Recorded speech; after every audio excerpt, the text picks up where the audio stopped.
Apa sih yang menyebabkan, kan kita sering gitu denger perpecahan atau jelek-jelekan gitu. Kenapa sih ada jarak antara Chinese dan non Chinese itu? Mungkin karena tradisi adatnya beda. Terus dari turun temurun kan sudah dikasih tahu gimana harus cari pasangan yang harus Chinese juga. Itu.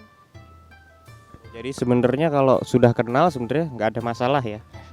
Tapi karena dari dulunya emang udah ada sejarahnya gitu, dari awal udah benci gitu ya. Nggak benci. Maksudnya ya sebaiknya meneruskan keturunan yang sama-sama dari Chinese karena supaya eh, keluarganya tetap ya tetap Chinese, nggak ada yang campuran lah atau gimana gitu. Oh gitu, nggak. Tadi maksud saya untuk umumnya kok, nggak buat Chinese kok. Jadi kalau Chinese tuh emang terus apa? Biasanya kalau nyari pasangan emang ya sesama Chinese berarti. Ya ada yang seperti itu yang benar-benar keluarganya dari awal sudah benar-benar Chinese, tapi keluarga saya itu karena campuran kan masih bisa lah nyari orang pribumi. Berarti mbaknya kalau sama yang pribumi nggak ada masalah itu keluarganya. Sekarang udah punya pacar itu? Ada. Pribumi atau Chinese itu? Chinese ternyata. Mungkin ada dari cara pandang ataupun mungkin salah paham. Ada juga mungkin ajaran, misalnya dari orang lain bilang soal misalnya Chinese itu seperti ini atau yang lain seperti ini. Jadi kebanyakan mungkin mudah menerima kata-kata orang sehingga terlalu meresapi, kayak misalnya dalam hal kecil jadi besar.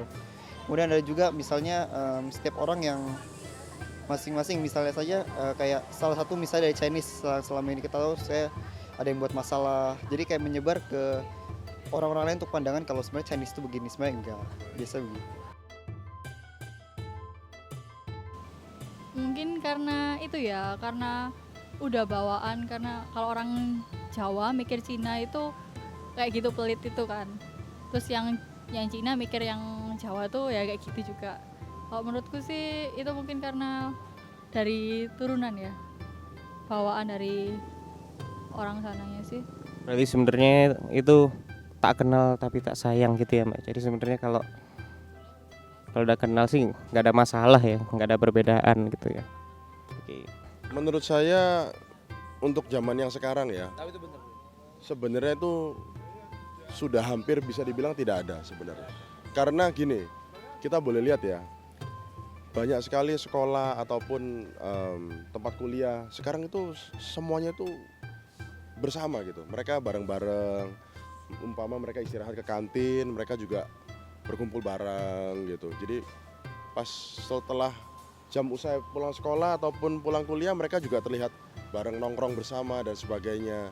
Jadi mereka sudah saling berbagi gitu bersama gitu. Kira-kira seperti itu. Cuman mungkin yang pemikirannya masih kolot ya, tradisional itu tidak bisa menerima seperti itu. Tapi pada kenyataannya untuk zaman yang anak-anak muda ini sekarang sudah seperti itu kira-kira. Jadi ya menurut saya sangat baik ya, untuk seperti itu sangat baik sekali. Karena seperti di negara tetangga seperti di Thailand atau Vietnam itu orang lokalnya dan non lokal itu tidak ada bedanya gitu.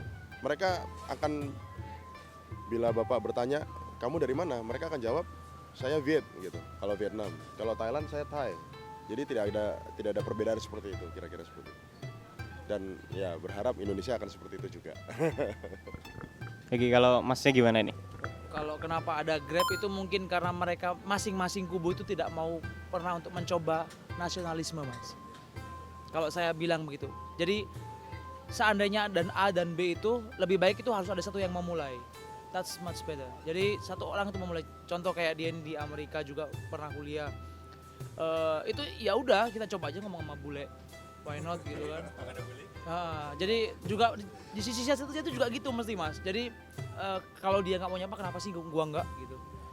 Jadi harus ada yang memulai. Jadi seperti itu. Jadi supaya komunikasi lebih baik gitu ya. Kenapa hal itu terjadi di sini?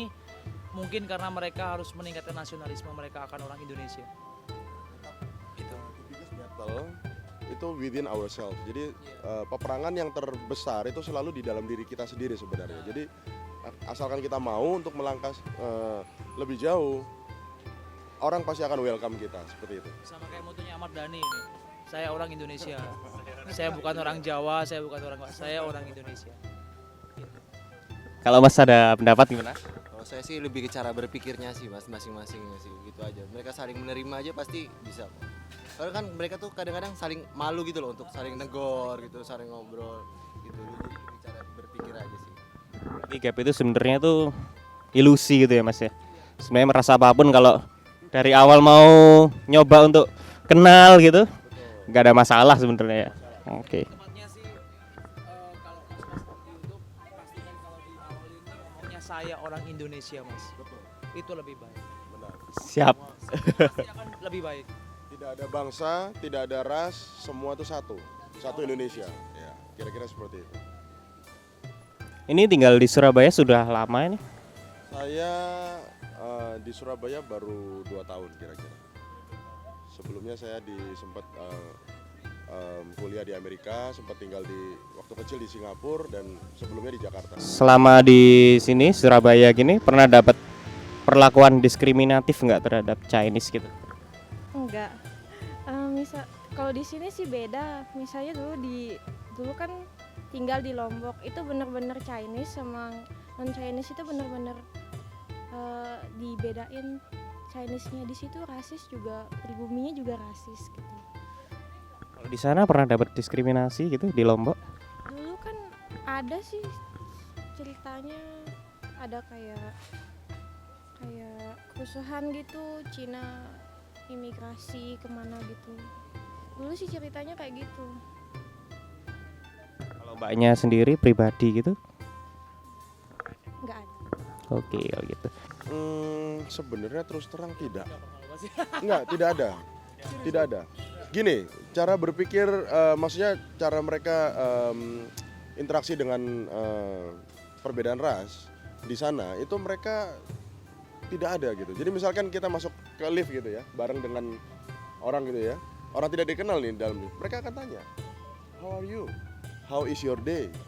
Seperti itu, sangat-sangat gimana ya, friendly sekali gitu.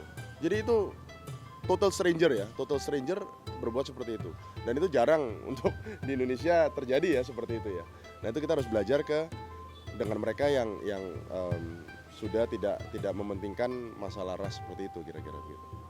Kalau misalkan di Singapura juga sama, sangat-sangat karena untuk Singapura untuk menjadi negara yang besar, mereka kan terus terang populasi di sana itu is a international race. Jadi banyak sekali orang dari India, dari Malay, Bule, Chinese, ya. Jadi campur di sana orang di sana. Jadi mereka bersatu, mereka adalah negara Singapura. Seperti saya yakin Indonesia akan seperti itu juga, gitu. Berarti selama di luar negeri maupun Indonesia belum pernah dapat perlakuan diskriminasi gitu ya? Kalau Masnya gimana? Sama sih mas, belum. Jadi belum ada perlakuan diskriminasi. Paling juga olok-olokan kecil mas. Abang mau kemana lo gitu? Batak mau kemana? Itu dewasa kita aja untuk menanggapi. Mereka semestinya nggak berpikiran anjing dalam hati enggak. Itu cuman sebutan rasisme tapi yang enggak sih. Itu Cuman gurauan gitu ya? aja. Kalau Masnya gimana nih? Saya sih juga belum pernah sih mas, soalnya sama ini teman saya juga banyak yang Chinese juga soalnya. Jadi aman-aman aja sih so far. Aman aja. Kalau di Surabaya sih enggak, kalau di Jakarta iya. Oh, di Jakarta pernah dapat diskriminatif. Itu kayak gimana itu? Ya kalau misalnya kulitnya putih gitu banyak yang nggak mau temenan. Nah terus bilangnya itu mesti ya kayak dilo-iloin, apa kamu putih pergi aja sana kayak gitu lah mas. Oh, sampai kayak gitu. Itu tapi waktu SD ya? Oh, kayak gitu. Kalau bahasa Mandarin gitu untuk sehari-hari gitu atau ahli gitu bisa? Cuman sedikit sih, cuman sekedar ni hao ma, cuman gitu-gitu aja sih. Oh gitu. Nggak bisa banyak mas. Gak bisa banyak. Coba ngomong sebisanya. Waduh aku cuma tahu bawa ini mas. Cuma tahu ini. Kalau itu saya juga tahu. Oke.